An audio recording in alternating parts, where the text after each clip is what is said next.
If you go back into June to the G7 meeting that took place in France, President Trump made it quite clear that he was enthusiastic about the so called progress the Ukrainians were making. And he encouraged the Ukrainians to keep up the long range drone attacks on Russia. And furthermore, he was committed, he said, to increasing economic pressure on the Russians. And basically, you saw the same thing happen in early July at the annual NATO meeting in Ankara. So the end result of all this is that, if anything, President Trump is siding more with the Ukrainians in an overt way than he had been before June of this year. And at the same time, I think the Russians have definitely come to the conclusion that you can't deal with President Trump from a diplomatic point of view. There's no way they can negotiate a settlement to this war through him. So they've kind of given up hope on that front. And what they're doing is concentrating on the battlefield.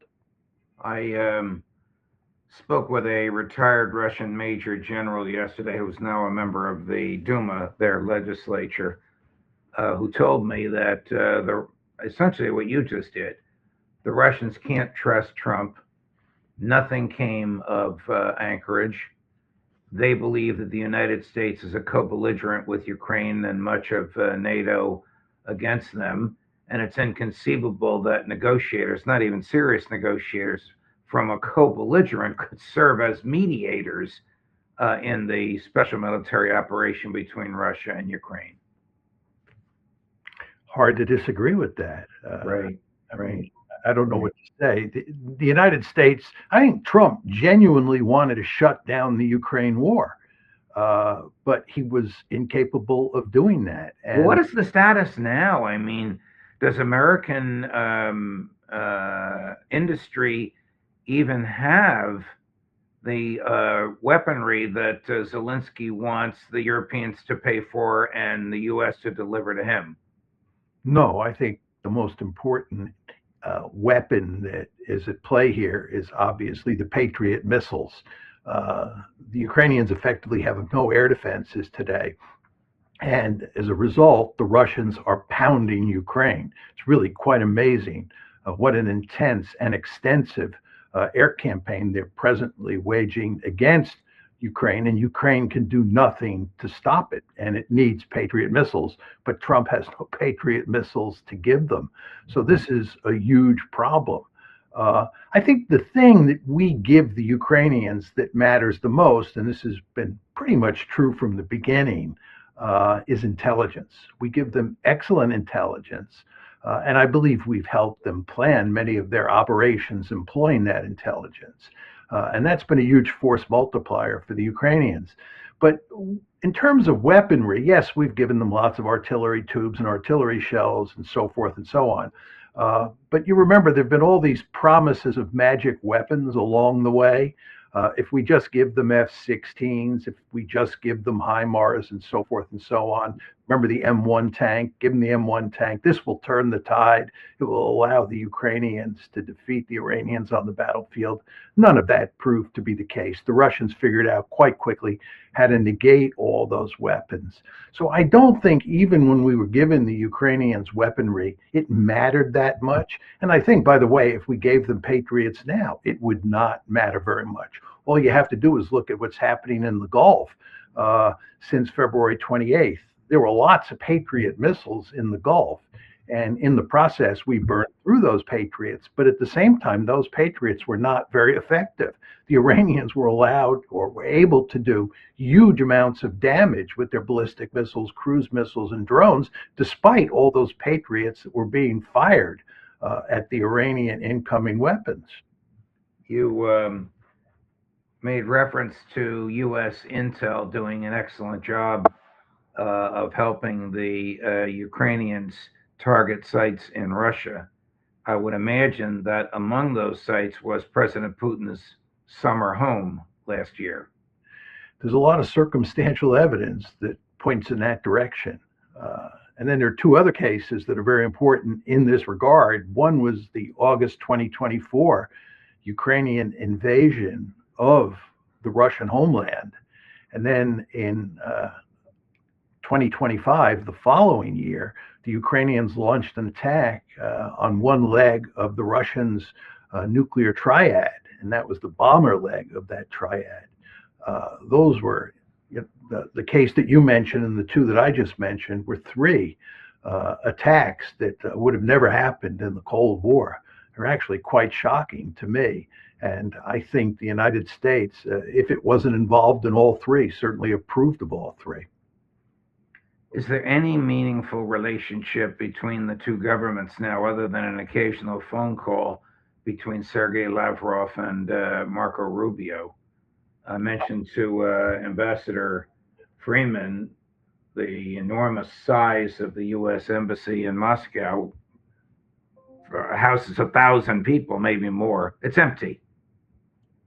It's not clear that it would matter even if it was filled with people, because President Trump basically runs American foreign policy out of his back pocket. His approach to foreign policy reminds me a lot of that very famous saying by Louis XIV, who was a king in France back in the day. And his famous phrase was, "L'État, c'est moi," I am the state. And I think that's basically where we are with President Trump. He runs foreign policy pretty much by himself.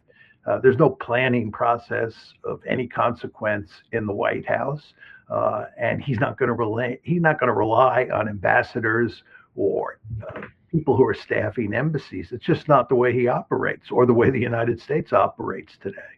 Yeah, I don't know if it was Louis XIV or Louis XV, I guess his son, who said, "Après moi le déluge," after me the deluge, predicting the French Revolution, which of course resulted in the execution of the 14th grandson, Louis XVI. Okay, but I stray. Why does the U.S. keep losing wars?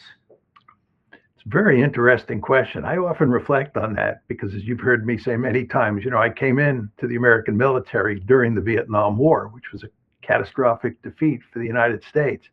And I think that since then, we've had only one successful war, and that was the first Gulf War in 1991. And I think what distinguishes that war from almost all the other wars we've fought is that it was a war with limited aims. We simply went in for the purpose of throwing the Iraqi army out of Kuwait.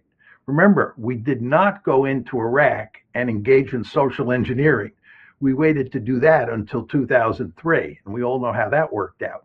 But in 1991, George H.W. Bush had the good sense to pursue a limited aim strategy, just get the Iraqis out of Kuwait. And furthermore, it was a conventional war.